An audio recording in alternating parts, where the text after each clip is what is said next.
कर देने जो भी मंगा मैनू सरकार अता कर देने। हर इज्जतां दा सदा उन्हां दे गल विच रहना, हर इज्जतां दा सदा उन्हां दे गल विच रहना। उन्हां खुशबख्तां दा नाम मर के भी जिंदा रहना, जेड़े आका दी सना कर देने जो भी मंगा मैनू सरकार अता कर देने। जो भी मंगा मैनू सरकार अता कर देने। अपने मंगते नाल प्यारा का बड़ा कर देने। जो भी मंगा मैनू सरकार अता कर देने। जो भी मंगा मैनू सरकार। बिस्मिल्लाहिर्रहमानिर्रहीम। अस्सलाम वालेकुम दोस्तों और बुजुर्गों, नाज़रीन, तुहाडे सामने अगली वीडियो ना हाज़िर।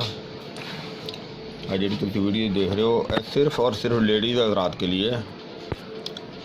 वैसे तो जेंट्स भी इस्तेमाल कर सकते हैं, कोई ऐसा मसला नहीं है, लेकिन उन्होंने वास्ते स्पैशल है कि चेहरे के बालों वास्ते, जो चेहरे के फालतू बाल होंगे ने, उन्होंने वास्ते बहुत ही बेहतर तो बहुत ही आला तो ज़बरदस्त नुस्खा है।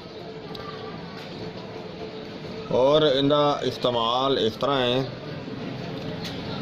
कि चार बल्कि 5 चीज़ों का मरकब है, लेकिन 5वीं चीज़ जी है वो दुध की मलाई है।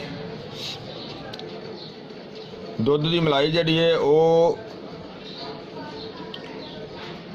अगर जे बकरी का दुध की मलाई हो जाए तो वो बहुत आला होंदी है, बहुत ज़बरदस्त भी है। अगर उस तो बाद दूसरे नंबर पर गाय के दुध की, गाय तो अगर गाय की भी नहीं मिलेगी तो फिर जी कि मझ के दुध की भी मलाई चल जाएगी। और इनके तो इलावा ये बाकी जड़ा है वो तुसी देख रहे हो कि बाकी होर 4 चीज़ों का मरकब है। और 4 चीज़ां वो तुहाडे सामने ने कि यानी कि उनका पेस्ट बनाना है, जिंदे विच तुसी 1 चम्मच हुस्ने यूसुफ और 1 चम्मच आंबा का पाउडर और 1 तो 2 चम्मच बेसन लेना है। और उनदे च 1 तो 2 अदद जड़ा ना वो नींबू का पानी पा लेना है। और इनू अच्छी तरह जड़ा कि फेंटना है, अच्छी तरह फेंट के तो इसनू पेस्ट बना लेना है।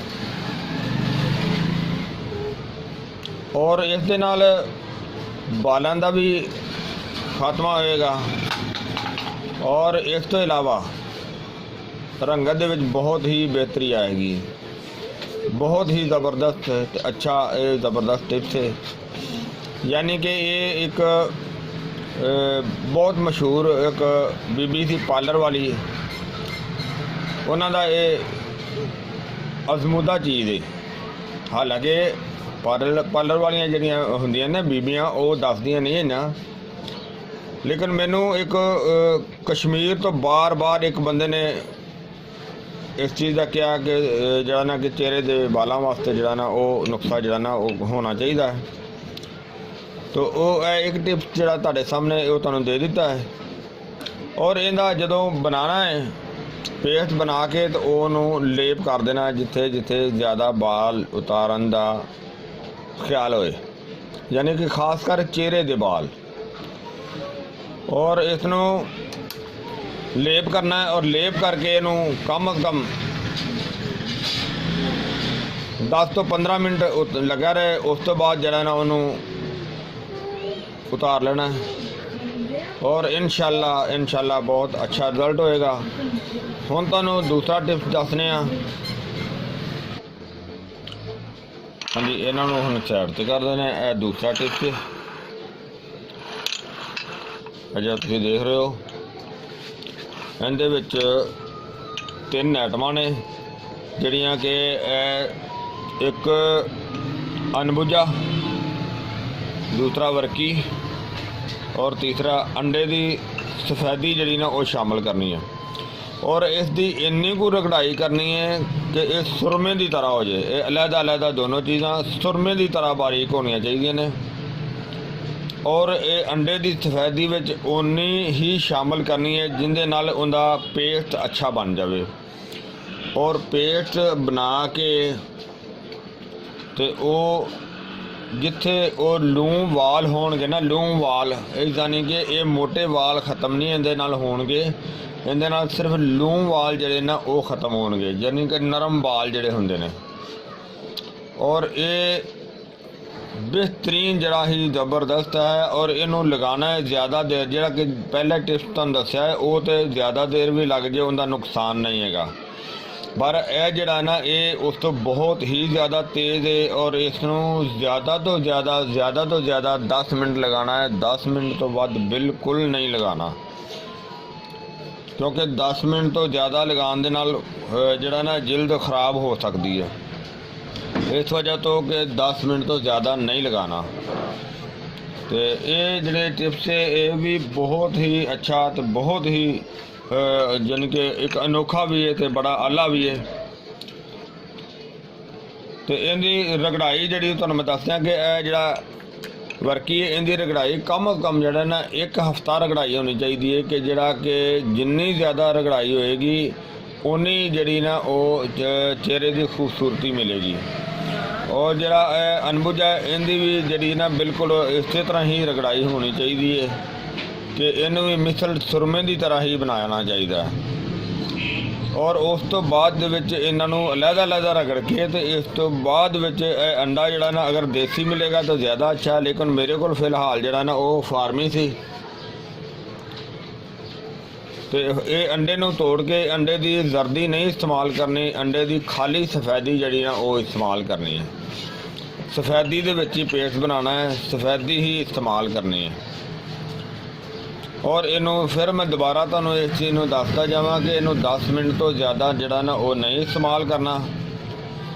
और ये इंशाल्लाह बेहतरीन ते ज़बरदस्त ये टोटका है, मैं उम्मीद करना। हाँ, एक चीज़ होर तुहानूं मैं दसदा जावां, इस तो अगली वीडियो दे विच मैं तुहानूं दिखावांगा कि चेहरे दे जिहड़े बेशक मोटे वाल हुंदे ने उन्हां नूं ख़त्म करने वास्ते एक होर जिहड़ा ना वो जिस तरह ही मैनूं मिलणगे 2 होर वो नुस्खे कह रहे सी, तो मैं इंशाल्लाह वो भी तुहाडी खिदमत च हाज़र करांगा। इंशाल्लाह बालों के मतलब जड़ा ना वो बहुत ही बेहतरीन फ़ायदा होएगा।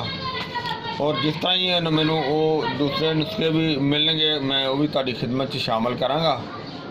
तो वो काफ़ी जिहड़े को बीबियां परेशान ने उन्हां दा इंशाल्लाह ये मसला बहुत ही बेहतर हल होएगा।